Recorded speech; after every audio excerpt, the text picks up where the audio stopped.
Hello, I'm Dr. Robert Clark. I want you to consider a staggering fact. According to the Centers for Disease Control and Prevention, more than 1 in 3 adults in the United States over the age of 65 are estimated to have chronic kidney disease. 1 in 3. For many, that diagnosis feels like a final verdict, a one-way street toward dialysis and a life of limitations. The fear and uncertainty can be overwhelming. You start to see your future through a very narrow, very frightening lens. You're not alone in feeling this way. But what if I told you that your body, even after 60, 70, or 80 years, possesses a remarkable, often underestimated capacity for healing? What if I told you that your kidneys, those tireless filters working day and night, are not necessarily on an irreversible decline? This isn't about miracle cures or false hope. This is about science. Our kidneys are incredibly resilient. They have what we call a renal reserve, a built-in backup capacity. Think of it like a power plant for a city. On a normal day, the plant might only use 60% of its generators. But during a heat wave, it can fire up the reserve generators to meet the demand. Your kidneys work in a similar way. When some of the tiny filtering units, called nephrons, get damaged by high blood pressure, diabetes, or simply the wear and tear of age, the healthy nephrons can actually grow larger and work harder to pick up the slack. This is a life-saving adaptation. However, this also means they are under more strain. The key, then, is not to chase a fantasy of regrowing a new kidney, but to give your existing hardworking nephrons the absolute best support possible. We need to reduce their workload, protect them from further damage, and provide the right environment for them to function optimally. That's where we can make a profound difference. Let me tell you about a patient of mine. I'll call him David. David came to me at 68, a recently retired firefighter whose kidney function, his GFR, had been slowly but steadily declining. He was terrified. His own father had ended up on dialysis, and David saw the same future for himself. He felt powerless. We sat down and I drew him the power plant analogy. I said, "David, some of your generators are offline. Our job isn't to magically build new ones. Our job is to protect the ones you have, to clean their fuel lines, and to reduce the city's power demand so they aren't constantly running at 110%. That simple shift in perspective changed everything for him. He realized he wasn't a helpless victim of his genetics, he was the plant manager. He had control. Before we go any further, I must be absolutely clear. The information in this video is for educational purposes and should be considered supportive therapy.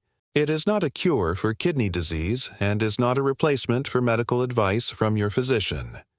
You must consult with your doctor, especially if you have existing kidney conditions, before making any significant changes to your diet or lifestyle.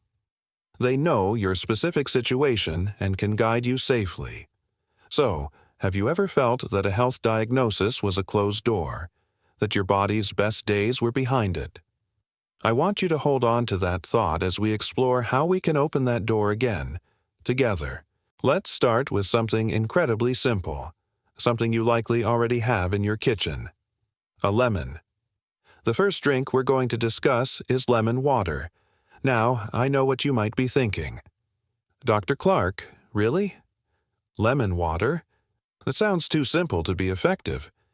I hear that a lot, but in medicine, sometimes the most profound solutions are the most elegant and simple ones.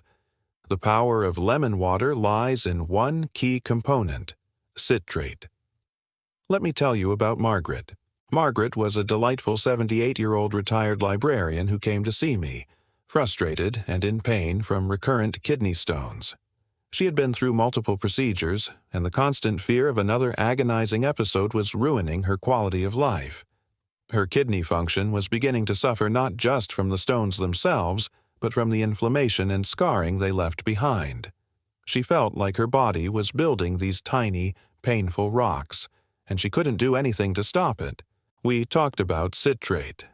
I explained to her that kidney stones, most commonly, are formed when calcium binds with another compound called oxalate in the urine.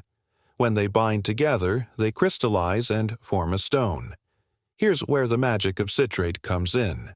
Think of citrate as a bodyguard for calcium. Its job is to find calcium in the urine, bind to it, and safely escort it out of the body before it ever gets a chance to meet up with oxalate. By increasing the citrate levels in your urine, you're essentially running interference, preventing the very first step of stone formation. Furthermore, if any tiny crystals do start to form, citrate can bind to their surface, making it harder for more material to stick to them, thus preventing them from growing into larger, problematic stones. For Margaret, this wasn't just a scientific curiosity, it was a lifeline. We started her on a simple protocol. The most important thing is the concentration and timing. I advised her to take the juice of one whole, fresh lemon, not the bottled kind, which often has preservatives and lower citrate levels, and mix it into about 32 ounces or 1 liter of water. She would drink this first thing in the morning, on an empty stomach. This timing is strategic. Overnight, your urine becomes more concentrated, creating a prime environment for stone formation. Drinking the citrate-rich water first thing in the morning helps to immediately flush the system and raise urine citrate levels, effectively disarming the threat before the day even begins. Now, a crucial point: who should be cautious? If you suffer from significant acid reflux or GERD, a large amount of citric acid first thing in the morning might cause discomfort. In these cases, I advise starting with a much smaller amount, perhaps a quarter of a lemon in a glass of water, and taking it after a small breakfast, rather than on an empty stomach to see how your body tolerates it. Margaret followed the protocol diligently. 6 months later, she came back for a follow-up, and she was a different woman. She hadn't had a single episode of stone pain. A kidney ultrasound showed no new stones and, more importantly, her GFR had stabilized. The constant stress on her kidneys had been lifted. She felt empowered, in control of her health in a way she hadn't felt in years, all from one simple daily habit. Here are a couple of questions for you to reflect on. What is one small, seemingly insignificant habit you could introduce into your morning routine that could have a positive ripple effect on your health throughout the day? And do you truly believe that simple, consistent actions can lead to profound, long-term health benefits? Our second drink targets a different, often overlooked threat to kidney health in seniors: urinary tract infections, or UTIs. When we're younger, a UTI is often just a painful annoyance. But after 60, it can be a gateway to a serious systemic crisis that can cause direct and lasting damage to the kidneys. The drink we'll use to stand guard is pure, unsweetened cranberry juice.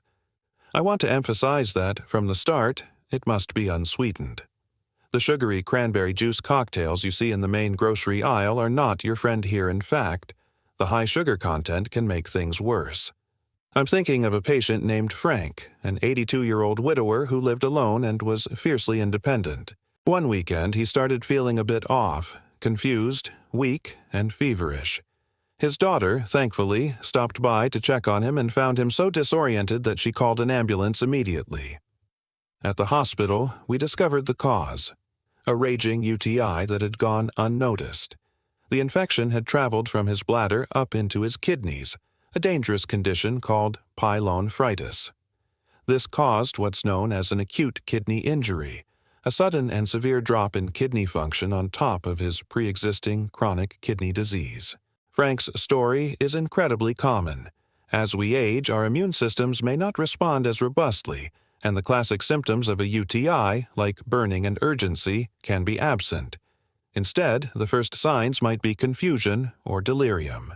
For seniors, a UTI is not a minor issue, it's a 5-alarm fire. The infection causes intense inflammation. Think of your delicate kidney tissue as a finely woven silk cloth. A severe infection is like scrubbing that cloth with a wire brush, creating damage, inflammation, and eventually, scar tissue. Each episode of pyelonephritis can permanently destroy thousands of those precious nephrons we talked about earlier. So, how do cranberries help? The secret lies in a group of compounds called A-type proanthocyanidins, or PACs. For years, people thought cranberry juice worked by making the urine more acidic, but the real mechanism is far more elegant. These packs have a unique anti-adhesion property. The E. coli bacteria, which cause the vast majority of UTIs, are covered in tiny appendages that they use to latch onto the walls of the bladder. The packs in cranberries act like a non-stick coating on your bladder wall, making it slippery. The bacteria simply can't get a grip, and they are flushed out during normal urination before they can multiply and establish an infection. It's a brilliant and purely mechanical defense. The practical application is key. You need to find 100% pure, unsweetened cranberry juice. It's often in the organic or health food section. Be warned, it is incredibly tart. I advise my patients to start with a small 4-ounce serving, diluted with 4 ounces of water. You can add a pinch of a natural, non-sugar sweetener like stevia if needed. Frank, after he recovered, made this a non-negotiable part of his evening routine. It was his daily insurance policy. He understood that preventing the infection from ever starting was the only way to protect his kidneys from another devastating blow. His daughter even bought him a specific water bottle with markers on it to ensure he was drinking enough fluids throughout the day, which is the other critical half of UTI prevention. Here are some reflective questions for you. Have you, or a loved one, ever dismissed a seemingly minor symptom that turned out to be something more serious?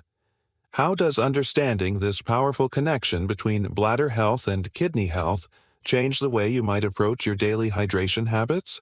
Now we move from defense against stones and infections to protecting the very structure of your kidney cells from the inside out. We're going to talk about a silent, invisible process called oxidative stress. Think of it as a form of biological rusting, a slow and steady wear and tear on your cells caused by unstable molecules called free radicals. Our third powerhouse drink, green tea, is perhaps the most potent tool we have to combat this process. And this brings me to a new, crucial insight I want to share. Many people understand that things like high blood pressure or high blood sugar damage the kidneys, but what they don't see is the vicious cycle that happens at a microscopic level. High blood pressure and high blood sugar both create massive amounts of oxidative stress. This rusting process, in turn, creates inflammation and stiffness in the delicate blood vessels of the kidneys. These stiff, inflamed vessels make it even harder for the heart to pump blood through them, which can raise blood pressure even more. It's a devastating feedback loop where oxidative stress and high blood pressure feed each other, accelerating kidney damage. Green tea helps to break this cycle. Let me share the story of Eleanor, a 71-year-old retired schoolteacher with a 15-year history of type 2 diabetes and hypertension. She was doing everything her doctors told her, taking her medications, trying to watch her diet, but her GFR was still in a slow decline, and it was causing her immense anxiety. She felt like she was fighting a losing battle. We introduced green tea not as a replacement for her medications, but as a powerful ally to them. The superstar compound in green tea is a catechin called epigallocatechin galate, or EGCG. This is one of the most powerful antioxidants found in nature. To put it simply, EGCG is a master rust remover. It circulates through your body and neutralizes those damaging free radicals before they can harm your cells, particularly the delicate cells lining the glomeruli, the tiny filters in your kidneys. But EGCG does more. It has been shown to have a mild vasodilating effect, meaning it helps relax and widen blood vessels. This improves blood flow and can help to slightly lower blood pressure, taking a significant amount of strain off the kidneys. For Eleanor, this was the missing piece of the puzzle. She was already taking medication to lower her blood pressure, but the green tea was helping to address the underlying stiffness and inflammation in the vessels themselves. The practical side of this is very important. To get the maximum benefit, the brewing method matters. You don't want to use boiling water, as it can destroy the delicate catechins. Bring your water to a boil, then let it cool for about 2 minutes before you pour it over your tea bag or loose leaves. Steep for 3 to 5 minutes. No longer, or it can become bitter. I recommended Eleanor have 1 to 2 cups a day, one in the morning and one in the early afternoon. It's important to be mindful of the caffeine, which can interfere with sleep if taken too late in the day. We also had to time it correctly. Green tea can interfere with the absorption of iron, so she learned to drink it at least an hour away from her multivitamin. After 6 months of consistently incorporating green tea alongside her prescribed medical plan, Eleanor's GFR not only stopped declining, but it actually improved by a few points. It was a victory, a sign that we had successfully eased the burden on her hard-working kidneys. This small daily ritual gave her a sense of proactive control and hope that she had lost. So, I ask you to reflect. Do you actively think about the invisible stressors on your body, like inflammation and oxidative stress? Beyond just diet and exercise, what is one calming, protective ritual you could add to your day to help your body combat this internal rusting? We've now covered 3 powerful science-backed beverages that can support and protect your kidneys. But knowledge is only powerful when it's put into action. So, let's bring it all together into a simple, practical 7-day protocol that you can start tomorrow. Think of this as a daily blueprint for giving your kidneys the support they desperately need. It's about creating a rhythm and a routine that becomes second nature. Upon waking, before you have your coffee or breakfast, begin with your lemon water. Squeeze the juice of 1 fresh lemon into a large glass or bottle containing 24 to 32 ounces of water. Drink it over the first hour of your day. This will flush your system, raise your urine citrate levels, and hydrate you after a long night. Mid-morning or early afternoon. This is the perfect time for your cup of green tea. Remember to brew it correctly. Let the boiled water cool for a couple of minutes before steeping for 3–5 minutes.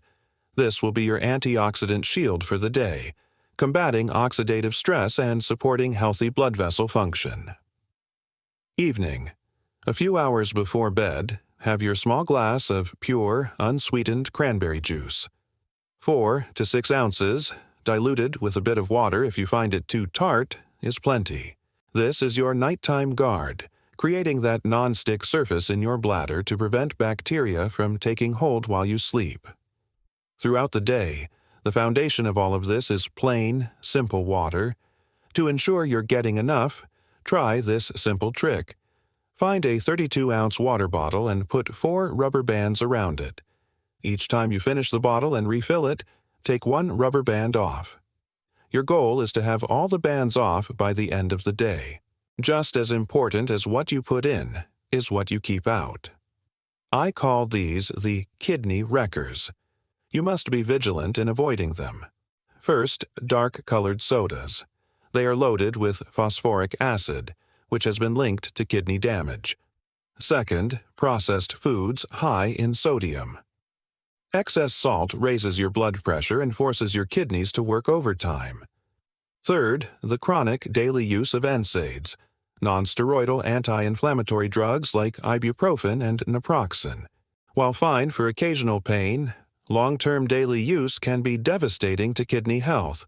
And finally, any sugary drinks, including most fruit juices and energy drinks, which contribute to high blood sugar and inflammation. Now, for the most important step. I don't want you to just take my word for it, I want you to see the results for yourself. I challenge you to adopt this protocol for 1 month. But before you start, talk to your doctor. Tell them you want to make these supportive changes and ask for a simple blood test to check your kidney function. You need to know 2 numbers, your creatinine level and, most importantly, your glomerular filtration rate, or GFR.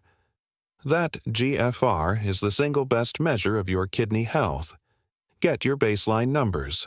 Then, follow this protocol diligently for 30 to 60 days. Then, go back to your doctor and get the test again. Seeing your own numbers stabilize or even slightly improve is the most powerful motivator in the world. It's proof that the small, consistent choices you make every single day can change the trajectory of your health. Your body has an incredible will to heal. Your job is to give it the tools to do so. Your health is not a fixed destination, it is a journey. And every day, you have the power to choose a better path for yourself, one sip at a time.